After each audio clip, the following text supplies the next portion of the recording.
ಗೃಹಲಕ್ಷ್ಮಿ ಯೋಜನೆಯ ಫಲಾನುಭವಿಗಳಿಗೆ ಸಂತಸದ ಸುದ್ದಿ. ಕೊನೆಗೂ ಮಹಿಳೆಯರಿಗೆ ಹಣ ಬಿಡುಗಡೆ ಮಾಡುವ ಕುರಿತು ಸ್ಪಷ್ಟತೆ ನೀಡಿರುವ ಮಹಿಳಾ ಮತ್ತು ಮಕ್ಕಳ ಕಲ್ಯಾಣ ಸಚಿವೆ ಲಕ್ಷ್ಮೀ ಹೆಬ್ಬಾಳ್ಕರ್ ಮುಂದಿನ ವಾರದಲ್ಲೇ ಹಣ ಬಿಡುಗಡೆ ಮಾಡಲಾಗುವುದು ಎಂದು ಘೋಷಿಸಿದ್ದಾರೆ. ಈ ಸಂಬಂಧ ಸಂಬಂಧಿತ ಅಧಿಕಾರಿಗಳಿಗೆ ಈಗಾಗಲೇ ಆದೇಶ ನೀಡಲಾಗಿದ್ದು ಎಲ್ಲ ಅಗತ್ಯ ಕ್ರಮಗಳು ಪೂರ್ಣಗೊಂಡಿವೆ.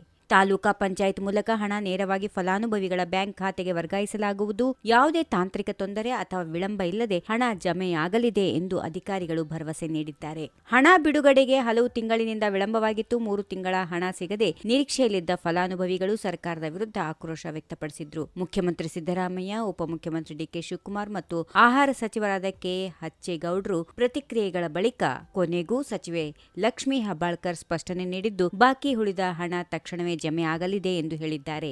ಗೃಹಲಕ್ಷ್ಮಿ ಯೋಜನೆ ಹಣದ ಜೊತೆಗೆ ಅನ್ನಭಾಗ್ಯ ಅಕ್ಕಿ ಹಣ ಕೂಡ ಮಹಿಳೆಯರ ಖಾತೆಗೆ ಸೇರಲಿದೆ. ಈ ಬಾರಿ ಮಾತ್ರ ಅಂದ್ರೆ ಅಕ್ಕಿ ಹಣ ಸಂದಾಯವಾಗಲಿದೆ. ಮುಂದೆ ಹಣದ ಬದಲು ಅಕ್ಕಿಯನ್ನೇ ನೀಡಲು ಸರ್ಕಾರ ಮುಂದಾಗಿದೆ. ರಾಜ್ಯ ಸರ್ಕಾರ ಮಹಿಳೆಯರ ಆರ್ಥಿಕ ಸ್ಥಿರತೆಯನ್ನ ಹೆಚ್ಚಿಸಲು ಗೃಹಲಕ್ಷ್ಮಿ ಅನ್ನಭಾಗ್ಯ ಸೇರಿದಂತೆ ಹಲವಾರು ಯೋಜನೆಗಳನ್ನು ಅನುಷ್ಠಾನಗೊಳಿಸುತ್ತಿದೆ.